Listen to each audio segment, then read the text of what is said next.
Well, Foster's up here for improv, so he's just trying to stay on improv.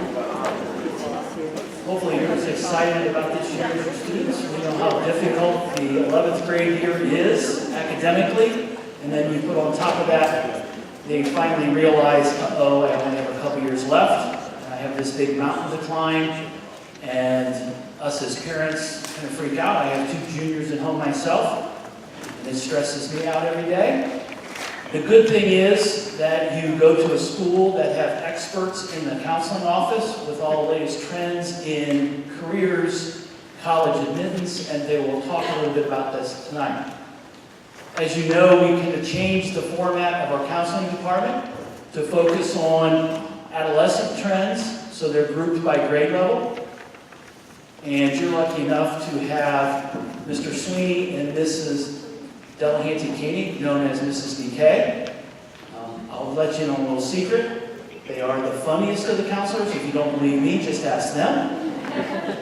And I will turn it over to them so they can share their expertise with you on the guiding tricks to junior year. But please know, we will get you out on time so you can attend open house to listen to our phenomenal teachers that will guide your students through this year. If you need anything, we're a phone call away, and I'll leave it up to the counselors. Thank you, Mr. Mayor. And yes, that is a purse that Mr. Sweeney has on while he's being the H in Ohio. And I am the O. I think his H is a little bit more like a V, but we're going to work on that. I'm Mrs. DK, and Mr. Sweeney is over here to your left. And we did go through a little counselor reorganization this year, so we might be new faces for some of you. I have the second half of the alphabet, and so typically those students were with Mrs. Mitchell, Mrs. Stevenson, and Mrs. Wellscombe. They are now with me, and Mr. Sweeney has A through K. I'm still even getting used to it. But what we did is we, instead of going just by last name, we now are going by grade level, and we will stay with your sons and daughters all the way through. We jumped in and volunteered to take the junior class.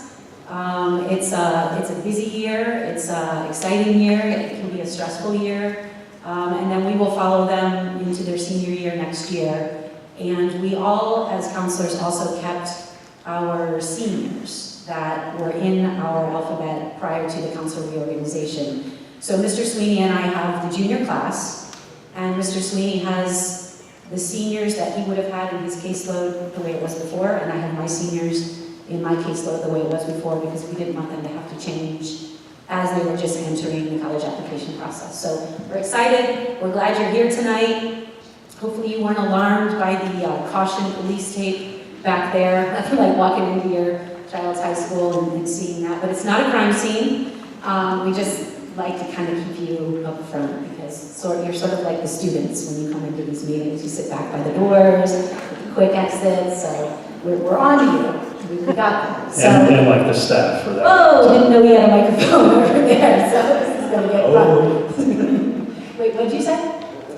Staff like to sit back there too. Yes, yeah. In faculty meetings, Mr. Mayor has to always urge us to here as well. So I keep clicking this, Mr. Sweeney, and nothing's happening. Oh, okay. So tonight's topics. Did you do that? Okay. We're seriously a lot more organized than this. So tonight's topic is just to kind of give you a feel, and we know that you have to make it to first bell right around 6:30, and it's a pretty tight schedule once you leave here to follow your child's schedule for the evening, so we want to really respect that and get through some really important information. We gave you a couple handouts on your way in. One of the handouts just sort of highlights some of the important things that we're going to talk about tonight, so you don't have to feel pressure to take notes, or you can feel free to take pictures of the screens if there's something up there that catches your attention. But for the most part, we are quickly going to go over those topics, starting with communication. If we could go to the next slide. Some of you may follow us already on social media. I can tell you that our Facebook and Twitter feeds are updated almost daily, and with some really some of it's fun stuff, but a lot of it's very important, timely deadlines, things that you would want to know about, or things that you might remember because you saw it on our Facebook page or on our Twitter page. So we're at Abe's Counselors on both. And Mrs. Brenner is our communication person in our department, and she does an unbelievable job. If you follow it, you know what we put out there, and if you don't, you are missing out. You should receive via email every other Monday, counselor newsletter. If you don't, let us know, and we'll make sure that we figure out why you're not getting that, but it should be linked to your email. It is chock full of all the upcoming dates, events, information for parents with students in all grades, as well as student opportunities that gets updated every week. There are links to that, links to our website, counselor website, which I can't encourage you to go to as well. Everything about junior year is in or on our website, all the documents, dates. This presentation will also be uploaded onto our page. And go ahead to the next one. Just a couple examples, screenshots of the information that we post. So like I said, some of it's newsy, some of it's just simply interesting topics in high school and post-high school, college, work, different types of jobs, different types of opportunities for students. Go ahead to the next one. This is this our Twitter? Or, yeah. So just different examples of Twitter and Facebook. So just to kind of give you a feel, maybe entice you to go ahead and add us into your news feed or whatever your preference is on that, just to kind of see some of those things that we put out there. So moving along, we kind of want to talk a little bit, start off by talking about the importance of junior year, or why there's so much hype surrounding 11th grade. We'll get students, the other day I had a student in my office and she's just like, I'm just so nervous, I just want to talk to you about junior year because I know it's like super important and I'm just really stressed out about it. And so I said, well, do you know why it's important or why you're stressed out about it? And she's like, no, I just know I'm supposed to be really stressed out about it because it's really important. We just kept going in that circle. So one of the things that we like to talk to parents about so that it's a shared message between parent and student, and we share all of this information with your sons and daughters, is what happens this year and what makes it such a big year. And a lot of it is just its pivotal nature. So they're kind of used to high school, they're sort of in their groove, they're learning their strengths and weaknesses, they're learning how high school works, they're thinking a lot about their future. And it's the last year of high school to kind of have their GPA where it is at the beginning of senior year when they're applying to college. So all of our seniors, not all of our seniors, but many of our seniors are in that application process right now. And the transcript that gets sent to the colleges is their transcript of 9th, 10th, and 11th grade and their grades, classes they took and their grades, their GPA, and the classes that they have in their senior year, because that's also one of the most important factors in the college admissions process. So it's the last kind of big push for the GPA to be the GPA that is being used to decide a lot of big things about their life. So we talked to them about that. We've been talking to them about that since they were in the 8th grade and coming over and meeting with them and at the beginning of their 9th grade year and every year thereafter. So they should know this, even if they tell you they've never heard it before. It might be true, they might not have been listening, but we have shared that information with them countless times. They're also doing a lot of research. We're doing some of it with them, but they're really thinking about, what do I want to do? You're talking to them about that. You wish they had a better grasp on it. We wish they had a better grasp on it. We try to help. We point them in different directions and ask them to take advantage of certain experiences. But it's pretty normal for them not to know. And it's pretty normal for them not to know in their senior year as well. And the #1 college major on campuses across the United States is undecided.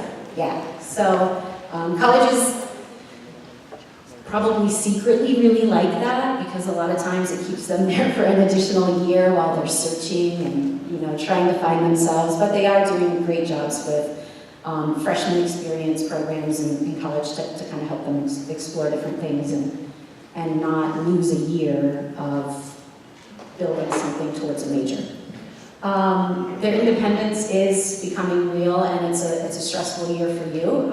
They're driving, they're maybe working, they're kind of wanting to maybe push the boundaries a little bit or have extended privileges, and they're just kind of getting to that age where they're kind of ready to move on, and you're ready for them to move on, but you also know they're not ready to move on yet. So those are pretty much the main factors, and they kind of culminate in some interesting times over the next 12 months.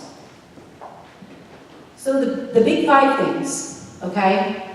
One of the things that you need to know is when we talk to your kids, we tell them, if you want to go to school after high school, there is a place for you. It might not be your dream school right off the bat. It might be, but it might not be. But if you want to go to school after high school, there's a place for you.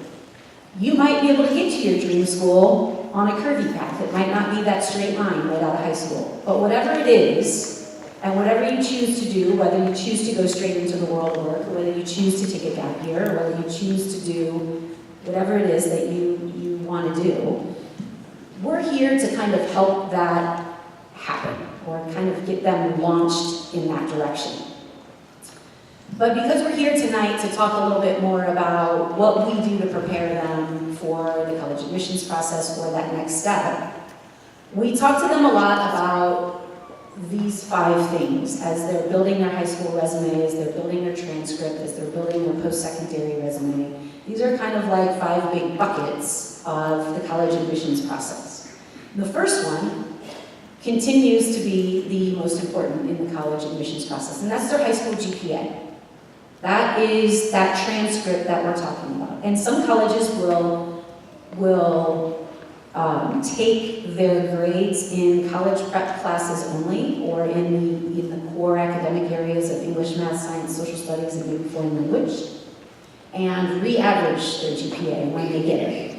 You can't get hung up about those things. We don't know who does it or when it's happening. It's just something that could happen.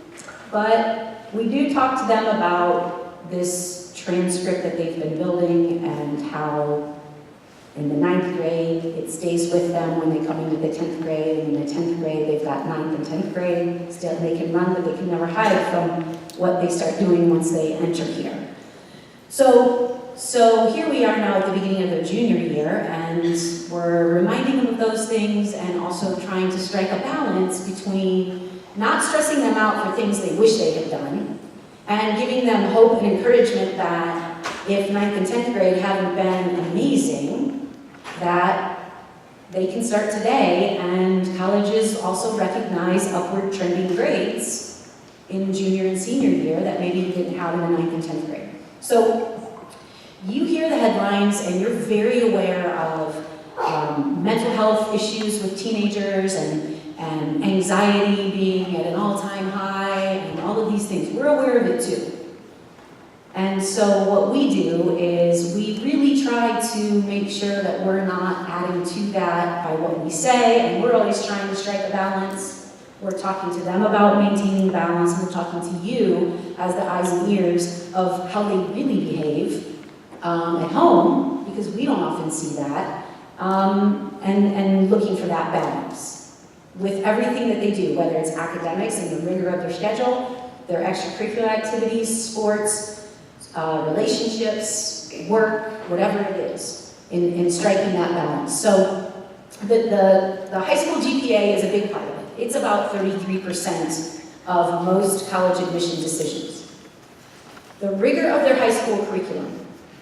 If you ask most kids, if you ask most people who were in college years ago, myself being one of those, and you say what determines whether or not a student gets into a college, people will say their grades and their ACT and SAT scores. And for some colleges, that's it. But it's those 2 things. And you go in the yes pile and you go in the no pile. Sounds kind of cold, but it's the reality of how some make those decisions. The majority of colleges have 3 buckets, and it's their grades, their ACT and SAT scores, and the rigor of the classes they take in high school. So that's a huge thing that a lot of people don't realize, but it's becoming much more commonly talked about. And we talk to the kids about it from the time we meet with them at the junior high and we're doing their schedules for high school. We talk to them about it again in a way that we don't want to stress them out, and we talk to them and discuss that what's challenging for one person isn't going to be the same for somebody else. And don't get caught in that game of, well, my friend over here is taking all the honors or accelerated and AP, and but we know they do that. We know they do that. We know parents do that in terms of talking about their kids to other parents and so on. So we're really, really careful about the messages that we send, because it's important that we make sure they know they're okay wherever they are. But we want them to be challenged, appropriately challenged. Like, break an academic sweat, but don't become a mental health issue that is an impossible person to live with at home with you, and they don't sleep and they don't eat and they're in, just complete disarray. That's not what we want. We don't want them to be something they're not meant to be.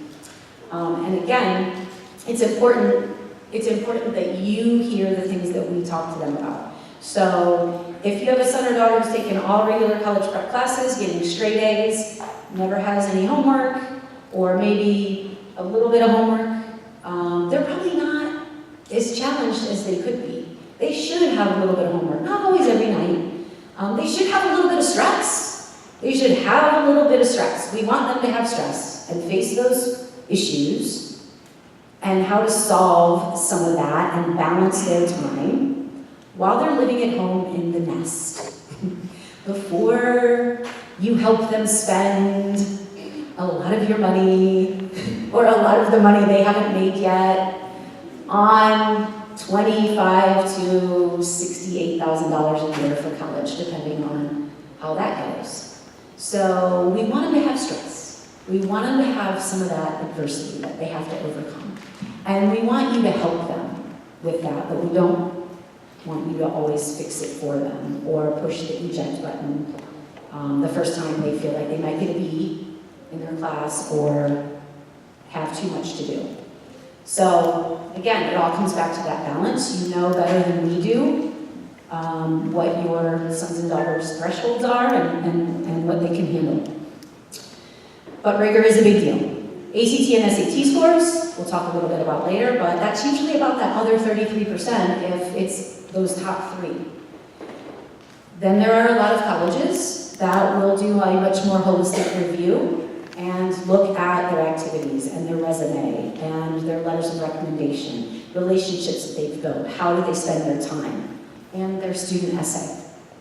So usually the very selective top tier schools, the MITs and the Ivy Leagues and the Stanfords of the world, will definitely put a lot of emphasis on those last 2, because most of the time kids sort of weed themselves out by who applies to those schools to begin with, and so they all have the top GPAs and test scores and whatever, and it comes down to all those other things.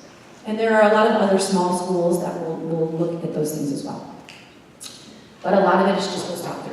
So this is kind of that big push, and then when we're talking to them about scheduling for their senior year, we have them keep that in mind as well when it comes to the rigor of what they take, and that is on the transcript, and that the colleges will want to see what they're taking in senior year, even though they don't see their grades yet in those classes. We've talked about it, but it's something in all aspects of their life. So we want to partner with you and with them on that, and making sure that they don't get on that treadmill of comparing themselves to everyone and they're not good enough and they have to do more. And not only are they not a kid anymore, but they're not good for much because they're so completely out of whack. So keep an eye on them with their activities, with school. Go back 1. And back to the rigor, the realistic rigor, and again, that is a different definition for everybody in here's son or daughter, and if you have twins, or if there are siblings or whatever, you know they're growing up in the same household and they can be so incredibly different from the brother or sister or whatever within that same house, being raised the same way. So it's a different formula for each one of them, and it's something that we preach to them and hope that you will as well.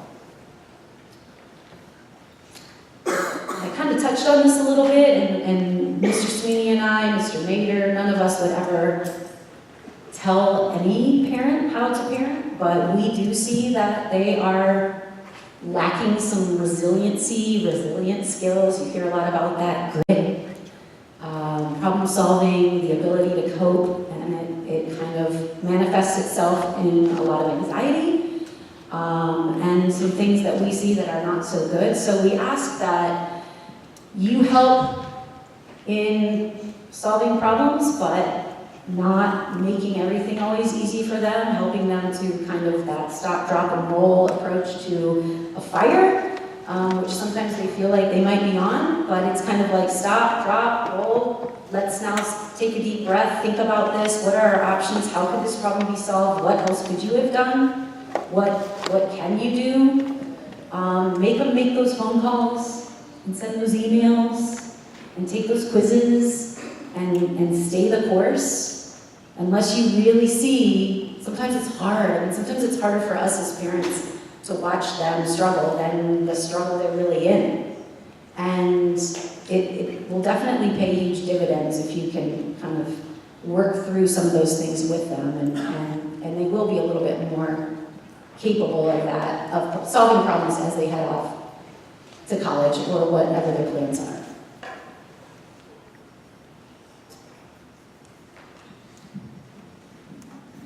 I think, I don't have kids myself, but these are my kids, my students. And it's one of the hard things for me too as a counselor, I think, is to tell students no. Especially when they have a pretty good sob story, when there's tears involved. So I get that. I've had a lot of those conversations this year already with students. We're talking about getting into the first few weeks of school, having some anxieties about, oh my gosh, maybe I bit off more than I could chew with my schedule. This class is really hard. Mr. Sweeney, can you change my schedule? What have you done? Have you talked to your teacher? No. Okay, let's start there. So, having these conversations with students and letting them know that, hey, it's okay to feel that stress, to feel that pressure. Junior year is a good year, and that, students kind of know that. Once they get into junior year and they're taking maybe some more difficult classes, maybe they're taking their first AP, and it's kind of a new experience for them. So Mrs. DK and I are here with them for the next 2 years to kind of help walk through that with them, to kind of hold them accountable to them, to face those challenges and to have those difficult experiences, because it is much easier to do it here in this building and be able to go home and maybe cry at home than to have that first failure or that first really stressful experience in college. One of the things that we get to work on with our students, actually especially this year as we have the juniors, is Overgrad. And Overgrad.com is a service that we utilize in our counseling office that is both college and career research.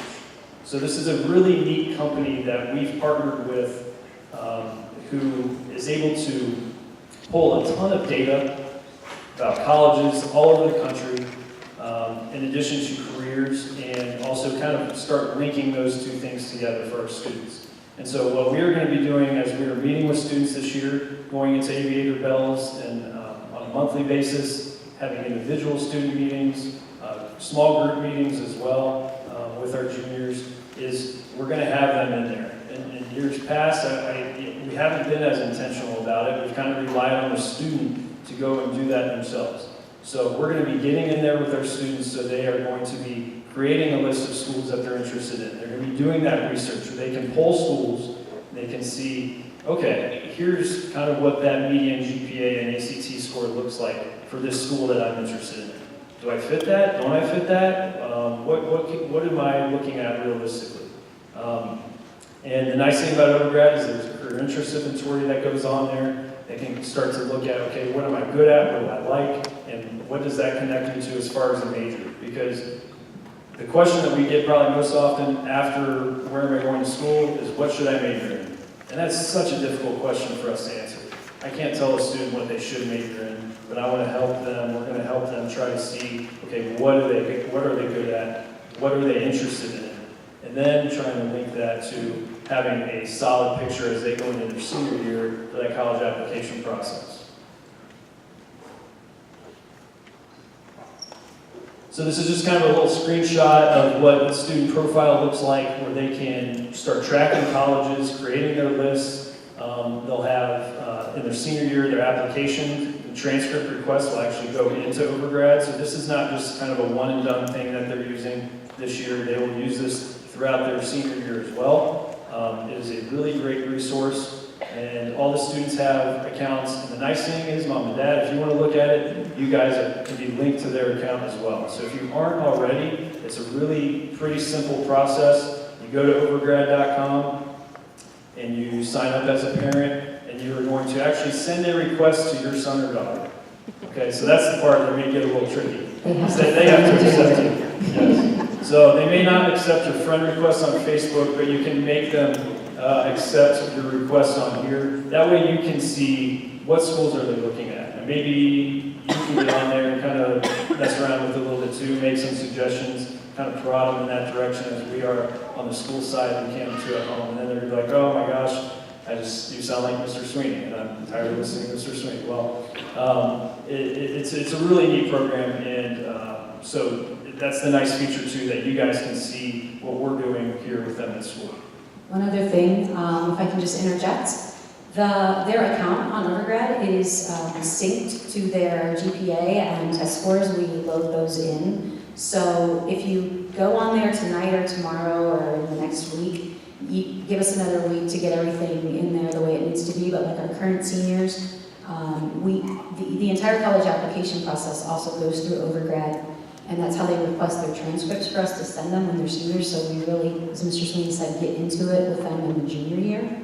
But you will also be able to see like GPAs, and then there's cool scattergrams and data, that heat map kind of stuff that can show them schools they're looking at, and other Sycamore students who have been admitted or denied admission in different schools. At different schools, it doesn't list their names, but they're a dot on the scattergram. So it will have all of their current information in there as well. Yeah, we have student data going back 10 years, 10 plus years as far as admissions data. So every time we get to the end of a senior year, we have the students fill out a survey where it's basically showing, okay, where did they apply, where did they get accepted, where were they denied. We house all that data. We're able to put it in Overgrad, so you can see that, and you can start to see, get a picture of, in relation to Sycamore student population, what that looks like for our students as juniors and going into their senior year. The nice thing is that you look up research, you can see how much approximate money a career makes, and maybe what majors that you would look at as a possible pathway to that career. The same with the colleges. You can pull up a school, it's going to give you the average cost as an Ohio resident. So if you're looking at out-of-state schools, it'll give you that out-of-state price. It'll give you the median GPA test scores, demographics of those schools, just to get an idea and start building your list on that. When I ask students, well, what size school are you interested in? I don't know. I'll go anywhere. I just want to get away from home. So this is one of those tools where we can start really building that and seeing, okay, maybe we're going to put some big schools and small schools on the list just to start comparing everything and see what that all looks like. But at the end of the day, what we're going to be getting into here is some of the things that they're going to be responsible for in junior year is not just sitting on Overgrad and creating a list, but we want them to get out, we want them to see schools as well. Also, like when you're on a page, those circles and so many different things are interactive, they're live, so you click on them and more stats and details will come up in terms of like the diversity or just different facts on there, like what states are mostly represented and so on. Like Mr. Sweeney said, we went with this on a leap of faith last year. Evergrad were one of the biggest and most college prep type high schools. They're a startup. And that really appeals to our kids too, but we knew it was a chance. We got rid of Naviance, that was costing a whole bunch of money, and we went with this. And we're one of their flagship districts, and they have not disappointed. As a matter of fact, when we have a question, I send an email to Ryan at overgrad.com, and he is the CEO, and he will respond within minutes. So it's pretty cool. It's and if you're like a data person, and I know you're in here, because you're everywhere, you'll like this and see its full capabilities. Last year we had, I want to say, well over 100 college visits, college reps that came into our building for our students to meet with. How many of those college reps did students actually meet with? Probably half, I'd say. We have a lot of schools that are interested in coming and meeting with students here at Sycamore because we have great students, and they want them on their college campuses. This year, we're limiting that number of college reps to the 40 to 50 most popular schools that our students apply to, in addition to schools that maybe are further away, that have a rep coming into town and would like to visit. So we have currently a list going where students can sign up to have a spot reserved to meet with the college reps. And it's on a Google form, so it's a really simple process. It's on our counseling website. They will just sign up, they'll click the box for the school that they want to see, and then they'll get a confirmation email, and that's their pass to go see that college rep when they're in town. One of the nice things that the reps are really working with us this year is they're scheduling those visits during that Aviator Bell lunch period. So, because I know one of the biggest problems is, I think, for students don't want to miss class. I think that's a really great problem to have, that the students do not want to miss class. I think, one, because for the most part, they like class. Two, if you miss class, you miss a lot. So they don't want to get behind. So we're going to have a lot of those reps coming in during that middle part of the day when the students have some time off for that 11:30 to 12:30 lunch hour at Aviator Bell. And this is just a screenshot from the document from last year.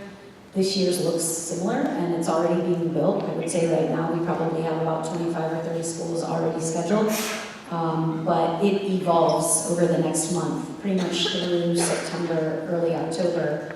We're still scheduling reps as they're coming into town for different things. So if you go on there and look, it will change a lot each week until about the middle of October. And there will probably be a few that will come sprinkle in the spring as well. So as that happens, we will push out information every which way we can. And all the ways that you can follow us, we're putting the same information pretty much on all of those different avenues. So I don't want you to feel like you have to look at one for something in particular. We're going to push all the information out to you guys every way we can. A really good opportunity to see a lot of schools in one place is the National College Fair that's coming up on September 23rd. It is a Sunday. The Bengals are away that day, so you can actually park downtown and not have to pay $20 for parking. It's at the Duke Energy Convention Center. I've been on the committee now for 8 years, and it's a really great opportunity to see a lot of schools. There's over 200 from all over the country. There are some international schools there as well. If you're going to go to this, I say go with your student, and two, have them pre-register. And it's free, so you're not paying anything. That's a nice thing. They basically just put their information in, and they get a barcode that they can then take to the college table booths, and the schools can scan it, so they're not going to fill out 50,000 postcards. So just FYI, once you do that, they will start sending you stuff. So you're starting to get the mail, the email, and all of that. It is a really great opportunity to see a lot of schools in one spot. Also, just got notified of this today. If you have a son or daughter who is a performer, whether it's music or dance or art, then this is a really great college career fair, a college fair as well. It's at the Cintas Center on October 22nd, which is a Monday in the evening.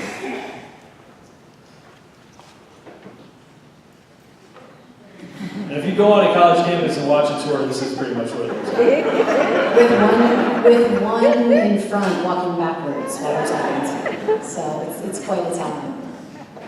We recommend that as much as you can, or when you can, that you get out to those campuses, and it's never too early. Obviously, you're not going to be flying all over the country to do that, but it is a great indicator. Sometimes a school that a child thought they wanted to go to all their life, and they've been wearing that sweatshirt, since they were little, and they get to the campus and they're like, ew. So a lot of times it'll save you a lot of money too, to kind of get some of those crossed off the list early on. But we recommend that when you can do that, it's a great experience. It is an excused absence. They just need to let the attendance office know that that's what they're doing on that day, and it will be recorded as an excused absence. I always recommend students to try the food while they're there, but the more college campuses I've been on now, I don't think it really matters, because now they have like all these fast food restaurants and Chipotle and everything on campus. So it's not like the good old days where I was at, Hampton Hall and Miami's campus and eating good lunchroom food. And it was good food, but... It was sometimes identifiable. Yeah. My friend moved her son into a new dorm down at UC this past week, and he has granite countertops. So you're paying for that. So you're welcome. But one of the things that we do want to tell you, and we don't want you to get all kind of wrapped up on this one, but there is this concept called demonstrated interest, and a lot of schools really are sort of using different data points and measures to determine how interested a student really is in that campus, or are we just their backup school if they don't get into all those other schools. And we all have stories of that, and we know that colleges do that, and it could be if you maybe attend the local, when they're here with a couple other schools in Cincinnati, and you go to that evening presentation, or a breakfast, or you're following them on social media, or you do a campus visit. And one of the reasons that we talk to you about this, again, is not to stress you out, like, oh my gosh, we haven't returned postcards, and we haven't, whatever. It's not all schools, and it's a very small percentage, but it's kind of one of those things where we don't want you to say, I wish somebody would have told me that was a thing. So don't, like I said, stress out about it. It's not going to apply to most, but some of the more selective schools, or some of the private liberal arts schools that are really selective, but also know that they're good backups for kids if they don't get into some of the other schools, use these measures. So that's it on demonstrated interest. It's just kind of an FYI. PSAT is October 10th. We want all of our juniors to take it, but you have to register them on the parent portal. It is in one of the little handouts that we gave you as a reminder. But they need to be registered by September 14th, and it's $20. It takes place during the school day, and it is the test that enters them into the National Merit semifinalist, finalist scholarship competition. So that is the test, and it is coming up in about a month. ACT and SAT, love them or hate them. A lot of schools are getting away from asking for the ACT and SAT scores, but the reality of that is that the majority still do. So they are important in the admissions process and for scholarships. The ACT is offered 7 times throughout the year, and they need to take it at least once with writing. So it is optional. They did raise their price this year, so it's another good thing that you get to spend your money on. We will be giving a full practice test, timed, conditions, everything as a real test on October 16th. It's actually the week after they take the PSAT. It's during the school day. They will receive their results, and you will be invited to a presentation to talk about their results and what they mean. And also, we've partnered with a test prep company called Torch Prep, and they offer test prep on our campus. And we want you to learn about it early in the year so you can plan for that if it's something that you're interested in. On March 12th, they will take the full official test that is college reportable. The test they take in October is just a practice, and nobody else sees that. It isn't anywhere, just you and them. State of Ohio, a couple years ago, mandates that every high school in the state of Ohio gives one full-length free ACT to the entire junior class. They do not need to sign up for this one. They are juniors, they are signed up. You do not pay for it, it is official, it is on the ACT, it is one of their scores, and it is a score that can be reported to the colleges, but it does not include the writing section. So, but you'll take it in October. You can decide if you want to do test prep before that, or not, or after it, or whatever. They still have multiple options to take it after March.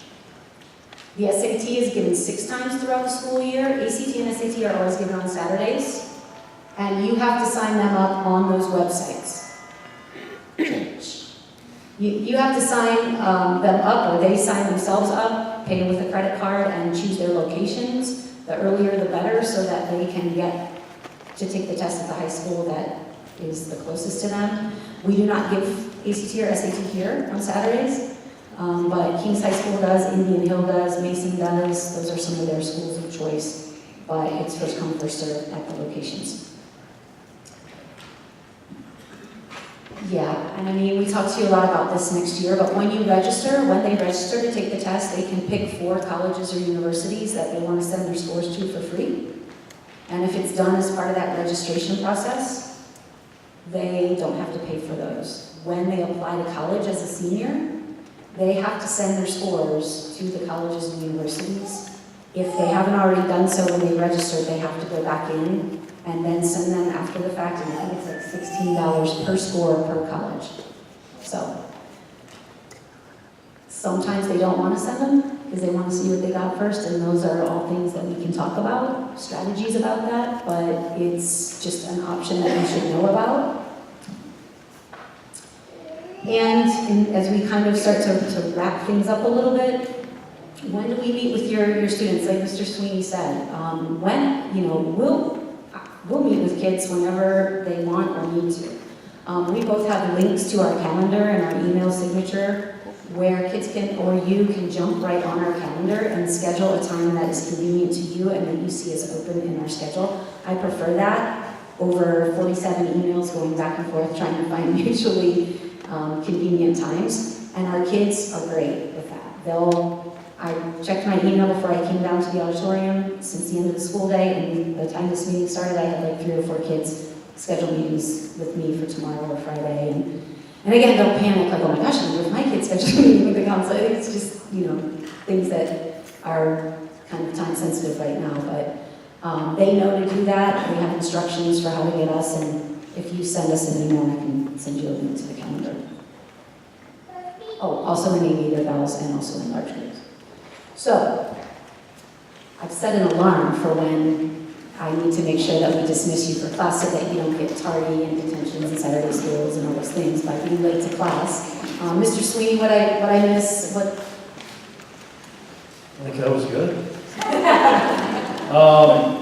We can't thank you guys enough for coming out tonight a little early, and I know we threw a lot at you tonight. And there will be more conversations and more interactions to come. Please check our website, high school website under counseling, and then there's a whole junior year guide. And we have a lot, it's like a one-stop shop for junior year with the things that we talked about tonight in further detail, and some additional stuff in there that you might want to know. Email us if you want an appointment. We kind of keep track of things, and again, some of your sons and daughters are new to us, but we'll do everything to get to know them and really have them comfortable by the time they're applying to schools next year. So I'm hesitant to open it up for questions just because I know that some of you are going to get up and start heading out and whatever. So we'll be here for just a couple minutes. It is 6, I set the alarm to go off at 6:23. It's 6:20. Those of you who don't know where you're going, you might need all that time to get to class. 5-10 minutes before I have to go to a meeting. So if you have a thank you very much.